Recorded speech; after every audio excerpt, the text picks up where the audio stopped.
The government has committed another 70 crores and another 150 crores is also being spent for a modern fishing harbour. Additionally, the Adani Group also has contributed more than 65 crores with their CSR activities. And in addition to this, we also have external infrastructure. The state government has made substantial investment for the supply of water and power to the port. Similarly, a major project of a tunnel runway of about 10 kilometers connecting to the port to the nearest Balarampur railway station is also being developed. So, with proactive policy and operational initiatives, the state government has committed itself for the successful commissioning of the project over the past 7 years under the leadership of the Honorable Chief Minister. We are confident that this port would be a true game changer not only for the state but for the entire country. So before I conclude, I would like to express my gratitude to several agencies. Number one is the Ministry of Shipping, Ports and Waterways, and the DG Shipping. They have given ISPS permission, that is from the security point of view and also the operations point of view, the transshipment exim operations. They have given permission to this port. And next is our Ministry of Finance, the Central Board of Indirect Taxes and Customs. The Customs Commissioner is sitting here. So they have, on a war footing, they have cleared all permissions like Section 7A, Section 8A, Section 45, all these things. You all know that we got a port code. We also got a custodian code, everything. And we also have, I need to mention about the Ministry of Home Affairs, Bureau of Immigration, the FRRO. So they are also trying their level best to grant the ICP immigration checkpost status very soon. And last but not the least, the state government and a project of this nature has got a lot of ramifications with the local public. So I would like to express my deepest gratitude to the Fisheries Minister, Sri Saji Cherian sir. And without his active involvement, this project would not have been coming to this stage. And secondly, the Finance Department, the Finance Minister is also sitting here. Sir has given funds because a project of this nature requires funds. So he is, whenever we go with a request for funds, he is immediately sanctioning funds. And recently he has also allowed our company to take loan from the NABARD, about 2,100 crores. So all kinds of support we are getting from the Finance Department. And last but not the least, we also, I need to mention about the district administration, the district collector, the sub-collector and all the entire district administration and the Fisheries Department. They have done excellent job in providing the R&R and the social welfare measures. And without that, I don't think it will be possible to complete this project. So thank you very much. And I sincerely thank the local public, local people who have given maximum support to this project. Thank you very much. Thank you very much, sir. വിഴിഞ്ഞം അന്താരാഷ്ട്ര തുറമുഖം എന്ന സ്വപ്നം ഇന്ന് യാഥാർത്ഥ്യമാകുമ്പോൾ സംസ്ഥാന തുറമുഖ വകുപ്പ് കഴിഞ്ഞ വർഷങ്ങളിൽ നടത്തിക്കൊണ്ടിരിക്കുന്ന ഭീമമായ പ്രവൃത്തികൾ എത്രമാത്രം സ്തുത്യാർഹമാണ് എന്ന് പ്രത്യേകിച്ച് പറഞ്ഞറിയിക്കേണ്ടതില്ല. കേരളത്തിൻ്റെ ആദരണീയനായ തുറമുഖ സഹകരണ ദേവസ്വം വകുപ്പ് മന്ത്രി ശ്രീ VN വാസവൻ അവർകൾ ഈ ചടങ്ങിന് അധ്യക്ഷത വഹിച്ച് സദസ്സിനോട് സംസാരിക്കുവാനായി അദ്ദേഹത്തെ സ്നേഹാദരങ്ങളോടെ ഇവിടെ സ്വാഗതം ചെയ്യുന്നു. ഇപ്പോൾ അപ്രോച്ച് റോഡ് ഹൈവേയുമായി ബന്ധപ്പെട്ട് നമുക്കുണ്ട്. ഭാവിയിൽ നമുക്ക് റെയിൽവേ കണക്ടിവിറ്റിക്കായി 10.7 കിലോമീറ്റേഴ്സ് നമ്മൾ റെയിൽവേ ഇപ്പോൾ പ്ലാൻ ചെയ്ത് കഴിഞ്ഞു. അതിൽ 9.2 കിലോമീറ്റേഴ്സ് തുരങ്കപാതയാണ്. അതിൻ്റെ പരിസ്ഥിതി ആഘാത പഠനവും അതിൻ്റെ സാമൂഹ്യ ആഘാത പഠനവും കഴിഞ്ഞിരിക്കുന്നു. അതിൻ്റെ DPR തയ്യാറാക്കി കൊങ്കൺ റെയിൽവേ ഇതിനോടകം കേന്ദ്ര റെയിൽവേ വകുപ്പിന് സമർപ്പിച്ചു കഴിഞ്ഞിരിക്കുന്നു. അതുപോലെ തന്നെ ഔട്ടർ റിംഗ് റോഡിനുള്ള പ്രവൃത്തികളുമായി ബന്ധപ്പെട്ട് ചീഫ് സെക്രട്ടറിയുടെ സാന്നിധ്യത്തിൽ ഒരു കമ്മിറ്റി രൂപീകരിച്ച് അതിൻ്റെ പ്രവർത്തനങ്ങൾ പുരോഗമിക്കുന്നു. ലാൻഡ് അക്വസിഷൻ നടപടികൾ ഇത് രണ്ടിനുമായി തുടങ്ങിക്കഴിഞ്ഞിരിക്കുന്നു. സമീപകാല ഭാവിയിൽ അതുകൂടി പൂർത്തീകരിക്കും. ആദ്യഘട്ടങ്ങളിൽ നമുക്ക് ഈ ട്രാൻസ്ഷിപ്മെൻറ്റ് കണ്ടെയ്നർ ഷിപ്പ് പോർട്ട് എന്ന രൂപത്തിൽ ഇവിടുന്ന് നമ്മുടെ ഇപ്പോൾ അൺലോഡ് ചെയ്യുന്ന എല്ലാ കണ്ടെയ്നറുകളും വിവിധ തുറമുഖങ്ങളിലേക്ക് കൊണ്ടുപോവുകയാണ്. ഇനി തുടർന്നുള്ള ദിവസങ്ങളിലും ഇപ്പോൾ വന്നതിനേക്കാൾ വലിയ മദർഷിപ്പുകൾ വരാൻ പോവുകയാണ്. 400 മീറ്റർ നീളമുള്ള മദർഷിപ്പ് സമീപകാല ദിവസങ്ങളിൽ വരാൻ പോകുന്നു. അതേപോലെ തന്നെ മറ്റ് മദർഷിപ്പുകളും വരുന്നു. ഇങ്ങനെ അന്താരാഷ്ട്ര വിഴിഞ്ഞം തുറമുഖം എന്ന ആശയം അർത്ഥപൂർണമാകുന്ന ചരിത്ര നിമിഷത്തിലേക്ക് കടക്കുമ്പോൾ ഞാനിതിൻ്റെ ആദ്യഘട്ടങ്ങൾ കൂടി ഒന്ന് പരാമർശിക്കാൻ ആഗ്രഹിക്കുകയാണ്. 1996 അധികാരത്തിൽ വന്ന കെ നയനാർ ഗവൺമെൻറ്റാണ് വിഴിഞ്ഞം തുറമുഖത്തിൻ്റെ ആശയത്തിന് വേണ്ടി ആദ്യമായി ഒരു കമ്മിറ്റിയെ നിയോഗിച്ചത്. അതിൻ്റെ റിപ്പോർട്ടും പഠനവും അതിൻ്റെ പൂർണ്ണതയിലെത്തിച്ച് തുടങ്ങാൻ കഴിഞ്ഞില്ല. രണ്ടാമതായി കെ ആൻ്റണിയുടെ കാലഘട്ടത്തിൽ അന്ന് പഠനങ്ങൾ കൂടാതെ തന്നെ ഇവിടെ ഒരു ടെൻഡർ നടപടി സ്വീകരിച്ചു. ഒരു ചൈനീസ് കമ്പനി അതിന് കോട്ട് ചെയ്തു. അതിന് കേന്ദ്രാനുമതി കൊടുത്തില്ല, അതുകൊണ്ട് അത് നടന്നില്ല. 2006 അധികാരത്തിൽ വന്ന എസ് അച്യുതാനന്ദൻ്റെ നേതൃത്വമുള്ള ഗവൺമെൻറ്റും അതിലെ തുറമുഖ മന്ത്രിയായിരുന്ന ശ്രീ എം വിജയകുമാറും അവരെല്ലാം മുൻകൈയെടുത്ത് അന്ന് വീണ്ടും ഈ രംഗത്തേക്കൊരു നീക്കം നടത്തിയപ്പോൾ അതിനുവേണ്ടി കേന്ദ്രം ആദ്യം അനുമതി കൊടുക്കാതിരുന്നപ്പോൾ ഇതിനെക്കുറിച്ച് പഠിക്കാൻ അവർ കമ്മിറ്റിയെ നിയോഗിക്കുകയുണ്ടായി. ആ കമ്മിറ്റിയുടെ പഠന റിപ്പോർട്ട് വന്നു.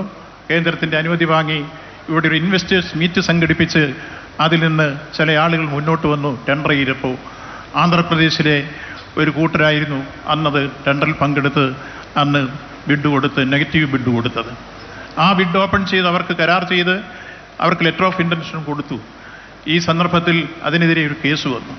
യഥാർത്ഥത്തിൽ ഇതേ ഘട്ടത്തിൽ തന്നെ ഒരു കമ്പനി, വിഴിഞ്ഞം ഇൻ്റർനാഷണൽ സീപോർട്ട് എന്ന കമ്പനി ആദ്യമായി ഇവിടെ ഉദ്ഘാടനം ചെയ്തത് 2010 ആഗസ്റ്റ് മാസം 11-ാം തീയതിയാണ്. ബഹുമാനപ്പെട്ട എസ് അച്യുതാനന്ദനായിരുന്നു ഉദ്ഘാടകൻ. അധ്യക്ഷൻ അന്നത്തെ തുറമുഖ മന്ത്രി ശ്രീ എം വിജയകുമാറായിരുന്നു. ബഹുമാനായ പ്രതിപക്ഷ നേതാവ് ഉമ്മൻചാണ്ടി ആ ചടങ്ങിൽ സംബന്ധിച്ചിരുന്നു. അങ്ങനെ മഹനീയമായ ആദ്യത്തെ സീപോർട്ട് എന്ന ആശയം അർത്ഥപൂർണമായി അത് ഉദ്ഘാടനം ചെയ്തു. പക്ഷേ ടെൻഡർ എടുത്ത കമ്പനിക്കെതിരെ കേസ് വന്നുകൊണ്ട് അതിൻ്റെ പ്രവൃത്തിയായി മുന്നോട്ട് പോകാൻ കഴിഞ്ഞില്ല. പിന്നീട് അധികാരത്തിൽ വന്ന ഉമ്മൻചാണ്ടിയുടെ നേതൃത്വമുള്ള ഗവൺമെൻറ് കാലഘട്ടത്തിൽ എല്ലാവർക്കും അറിയാവുന്ന പോലെ വലിയ പ്രക്ഷോഭ സമരങ്ങൾ വളർന്നു വന്നു. ഒരുപക്ഷേ തലസ്ഥാനം നേരി കണ്ടിട്ടില്ലാത്ത രൂപത്തിലുള്ള മനുഷ്യച്ചങ്ങലയും നീണ്ടുനിന്ന ഉപവാസങ്ങളുമെല്ലാം അനന്തപുരിയിൽ അരങ്ങേറിയ സന്ദർഭം ഈ തുറമുഖത്തിന് വേണ്ടി വലിയ രൂപത്തിലുള്ള പ്രക്ഷോഭ സമരങ്ങൾ വളർന്നു വന്നു. 2015 ആഗസ്റ്റിൽ അതിനെ തുടർന്ന് ടെൻഡർ ചെയ്തു. ഇതുമായി ബന്ധപ്പെട്ട കരാറിലേർപ്പെടാൻ അദാനിയുമായി ഉമ്മൻചാണ്ടി ഗവൺമെൻറ് തയ്യാറായി.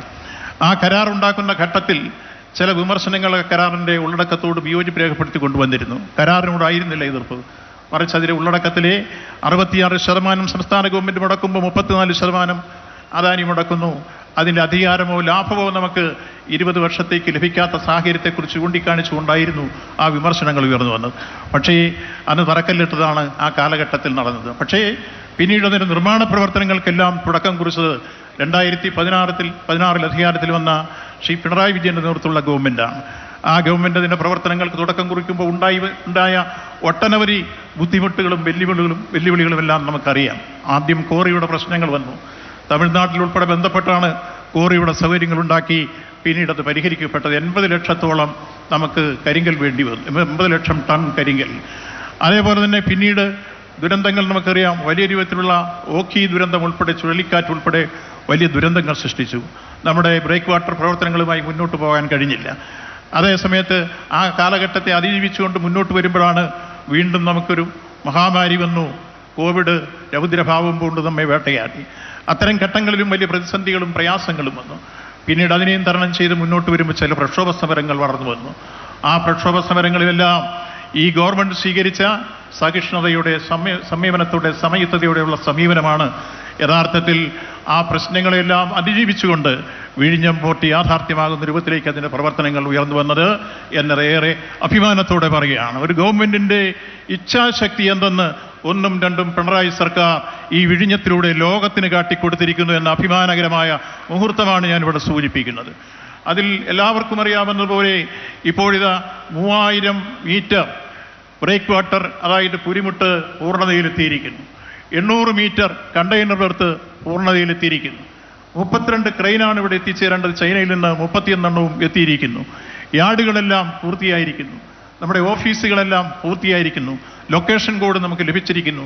ISPS കോഡ് നമുക്ക് ലഭിച്ചിരിക്കുന്നു. NSPC ക്ലിയറൻസ് ലഭിച്ചിരിക്കുന്നു. ഇങ്ങനെ നമുക്ക് ലഭിക്കേണ്ട കസ്റ്റംസ് ഓഫീസ് ഉൾപ്പെടെ നമുക്കിവിടെ യാഥാർത്ഥ്യമായിരിക്കുന്നു. ഇത് കസ്റ്റംസ് സ്പോട്ടായി അംഗീകരിക്കപ്പെട്ടിരിക്കുന്നു.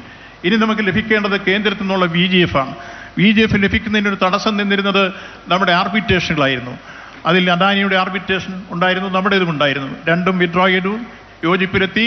ഇപ്പോൾ 3 പാർട്ടി കരാറിൽ ഈ ജൂലൈ 27 ഒപ്പിട്ടാൽ VGF തരുമെന്നാണ് നമ്മളെ അറിയിച്ചിട്ടുള്ളത്. ഏതായിരുന്നാലും ഇതുവരെയുള്ള കാര്യങ്ങളെക്കുറിച്ചുള്ള കണക്കുകളെല്ലാം ഇവിടെ അവതരിപ്പിച്ചതുകൊണ്ട് ഞാനതിൻ്റെ മറ്റു വിഷയങ്ങളിലേക്ക് കടക്കുന്നില്ല.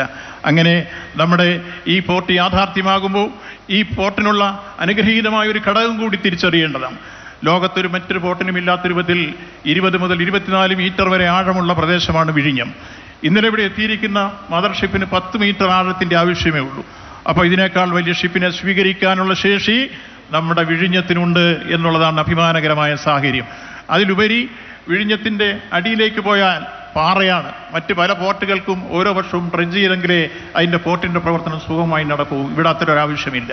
അപ്പോൾ പ്രകൃതിദത്തമായ സൗന്ദര്യവും സൗകര്യമുള്ള അനുഗ്രഹീതമായ ഒരു പോർട്ടായി നമ്മുടെ പോർട്ട് മാറുമ്പോൾ ഭാവിയിൽ ഇപ്പം തന്നെ പ്രതിപക്ഷം 10 ലക്ഷം കണ്ടെയ്നർ ഇവിടെ വന്നു പോകുന്നു. അതിലൊരു 16% കരമാർഗം ചരക്ക് ഗതാഗതം പ്രതീക്ഷിക്കുന്നത്. ഈ രംഗത്തെല്ലാം വരുമ്പോൾ നമ്മൾ തിരിച്ചറിയേണ്ടത് കേരളത്തിൻ്റെ സാമ്പത്തിക, വ്യാവസായിക, വാണിജ്യ, ടൂറിസം, തൊഴിൽ മേഖലകളിൽ വൻ സാധ്യതകൾ ഉറപ്പാക്കുകയാണ്. ഇത്തരത്തിലുള്ള കാര്യങ്ങളെല്ലാം നടപ്പാക്കി മുന്നോട്ട് പോകുന്ന സന്ദർഭത്തിൽ ഇവിടെ പ്രാദേശികവാസികളായിട്ടുള്ള ആളുകൾക്ക് 50% തൊഴിൽ കൊടുക്കുക എന്ന കരാറുണ്ടാക്കിയിട്ടുണ്ട്. അത് കൃത്യമായി പാലിക്കുന്നതിന് തുടക്കം കുറിച്ചിരിക്കുന്നു.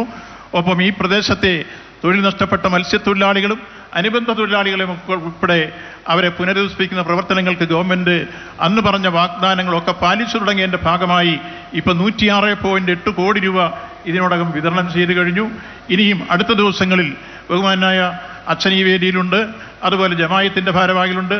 അവരുമെല്ലാമായി ഞങ്ങൾ കഴിഞ്ഞ ദിവസം ബഹുമാനപ്പെട്ട ഫിഷറീസ് മിനിസ്റ്റർ ഞാനും ചേർന്ന് നിരവധി മീറ്റിങ്ങുകൾ നടത്തി ചർച്ച ചെയ്ത് അത്തരം പ്രശ്നങ്ങളെല്ലാം പരിഹരിക്കാൻ പര്യാപ്തമായ പ്രത്യേക സൊല്യൂഷൻസ് നിങ്ങൾ കണ്ടെത്തി അവശേഷിക്കുന്ന പ്രശ്നങ്ങൾ കൂടി പരിഹരിക്കും. അതോടൊപ്പം തന്നെ ഒരു ഫിഷിംഗ് ഹാർബറിൻ്റെ കാര്യം അവർ ഡിമാൻഡ് ചെയ്തിരുന്നു. അതുമായി ബന്ധപ്പെട്ട പ്രശ്നത്തിനും പരിഹാരമുണ്ടാക്കാൻ പൂനെയിലെ ഇൻസ്റ്റിറ്റ്യൂട്ടുമായി ബന്ധപ്പെട്ട് ചർച്ച ചെയ്ത് ധാരണയായി കഴിഞ്ഞിരിക്കുന്നു.